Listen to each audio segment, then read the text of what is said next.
Welcome back, ladies and gentlemen, to a brand new spoiler breakdown here on Max Talk. So we're talking about episode 5 or part 5 of the new Disney Plus Star Wars show, Obi-Wan Kenobi. If you're new to the channel, please subscribe, ring the bell. I do movie reviews, these type of TV show reviews, movie rankings, and box office breakdown show every single Monday. So ring that bell to be notified when these videos come out, and please subscribe. We're getting close to 110 subscribers. Come join the party here on the Max Talks Movies community. I release videos daily here on the channel. Also, please comment down below. Let me know, is this your favorite, least favorite episode of the show? What are your bold predictions for the last episode? Do you believe there will be a season 2 of Obi-Wan?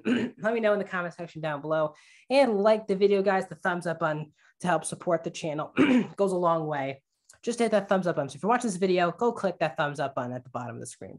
So coming off of last week, I was actually still, again, antsy for the show. If you're new to the channel, if this is the first time you're watching my Obi-Wan review, I have done the reviews of episodes 1 through 2 and then 3 and 4 on its own. But I'm the biggest Star Wars fan that you can find. So I was still antsy. This is my most anticipated Star Wars project of the last 15, 20 years. So that's how pumped I was for this show. I thought the first episode was fantastic. I thought the second episode was fine. I thought the third episode was fantastic. And I thought the fourth episode was the most I thought last week was probably the most disappointing Star Wars television episode of all time. I do believe out of all the shows, it was the most disappointing episode I could find. So I didn't hate the episode. I was just so frustrated and disappointed with last week. But this episode, I think, brings the show back to form. It's weird. It seems like the odd numbers are the lucky ones, and hopefully that the finale can change that around for the even numbers. But this was a very good episode from start to finish. Now, I don't think it was I think from a story point of view, this episode was the strongest episode. I just didn't have as much. There's better.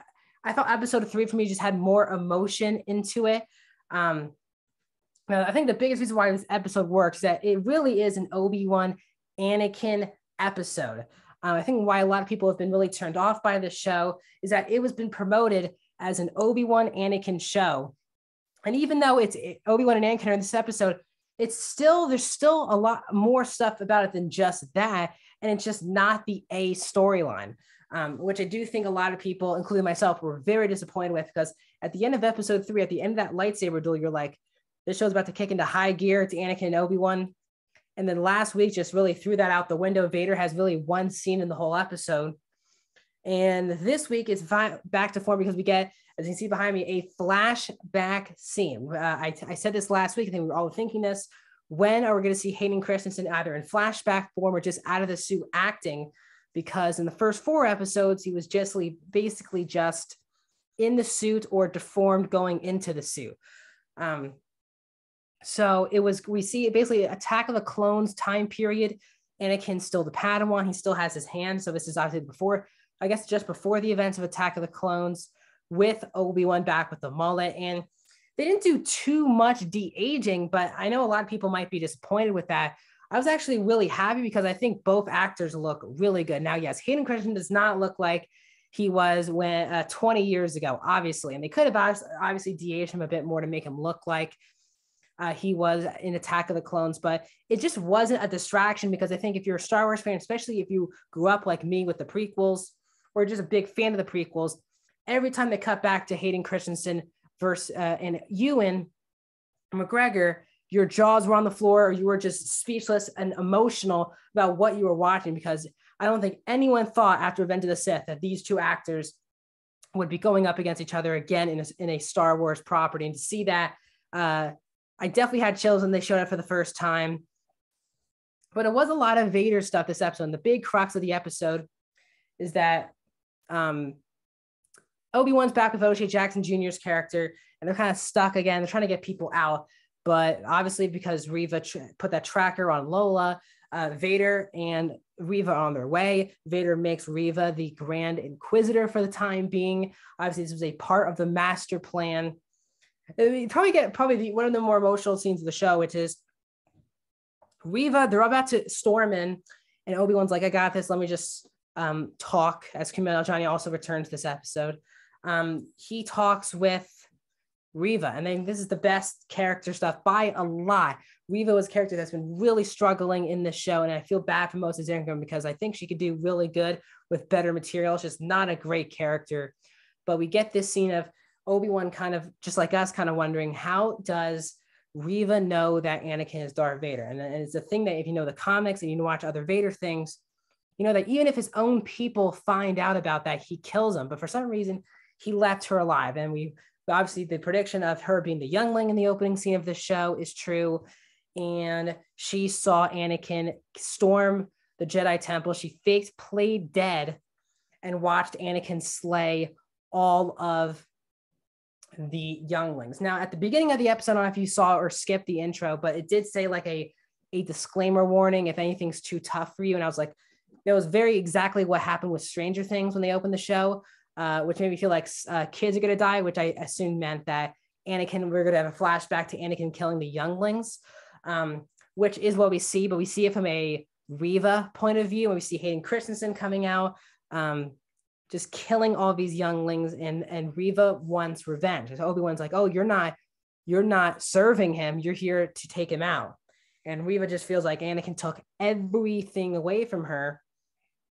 So it's a master plan, I guess, from Reva to kill Vader. And Obi-Wan keeps telling her throughout the episode, you just can't do it on your own. And Reva's like, I don't know if you know, but I've done a lot of good things, a lot of stuff on my own.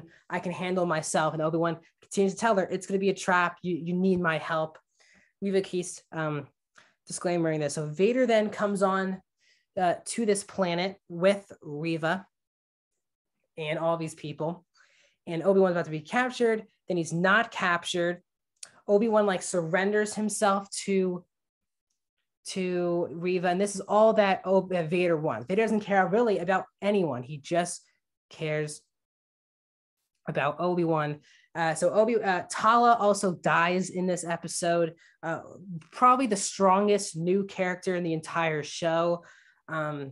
She dies with her and her droid fighting off people, and Obi-Wan just I really liked Tala, and I feel like they moved on from that moment a bit too quickly. It was a pretty major death for the show, and other than Obi-Wan going up when Leia asked where she was, there was just no time to kind of sit in the moment of her dying. So that was a bit of a little critique, but it doesn't kill the episode for me whatsoever. So we get to this point where we have some awesome, we keep all the way cutting back and forth between this practice duel between Anakin and Obi-Wan. And you can tell that this, I guess, practice duel, they both learned their strengths and weaknesses about their just character and lightsaber battle. How Anakin always cares about winning, and Obi-Wan's worried about the mercy too much of it. And I think there's a lot of good life lessons, but also a lot of good strategic lessons that both characters learn from each other. And that's why those flashbacks, other than just the fact that you're seeing Hayden and Ewan together, but it's so much more depth to the episode and the characters themselves. As this is happening, Leia is trying to open up the roof so they can escape. Lola's about to almost like attack Leia, but Leia then pulls the tracker out, and Lola's now back to being a good guy. So Leia gets the job done with Kumail watching over her. And right as the ship is about to escape, Vader with the Force stops it, brings it down, rips the ship apart. There's no people in it. And then the other ship, it was a decoy, the true ship with all the people on it, including Obi-Wan, leaves. I thought that was an awesome Vader moment. Only character we've seen this done in either video games or shows or movies was Starkiller, but that's not canon anymore. So this is the first time really in canon we've seen a character do that. Really cool Darth Vader moment. And we get another special Darth Vader moment when Reva's about to try to attack Vader, and she's trying to kill him with the lightsaber, and the only thing Vader's using is the Force. No, even in the lightsaber battle, he's just forcing one-handed. Then he takes the lightsaber from Reva, gives it right back, and says, oh, we're actually gonna do a one-handed lightsaber duel. Vader like easily wins. And then it's a beautiful cut as Vader's about to stab Reva. It's at the same time where we're coming back and forth between Reva's history, where she witnesses Anakin killing the younglings at the same time, leads to Reva being stabbed. And then he takes the the Grand Inquisitor pinoff. And of course, not shockingly, the Grand Inquisitor is of course not dead, because he is alive for 5 more years until he gets killed off in Rebels. But he shows up, he becomes like once again the Grand Inquisitor, and Vader says he knew it the whole time. Now, I do want to say another thing. This is not episode related. I do think people do need to calm down with early on in seasons, just not judging things too harshly until things happen.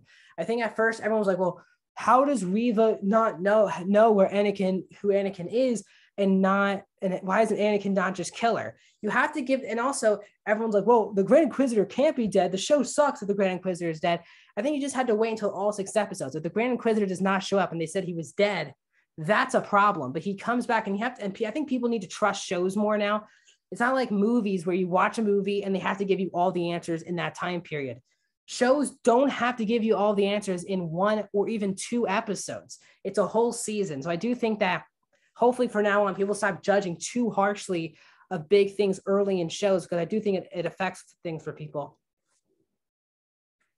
So we get this thing. So Reva's on the ground, and then it was early in the episode we saw Obi-Wan, Bail's message to Obi-Wan, and we end the episode weirdly with Reva crawling to that communicator, and it's Bail, and Bail says what the message was: we got to protect Owen and Luke.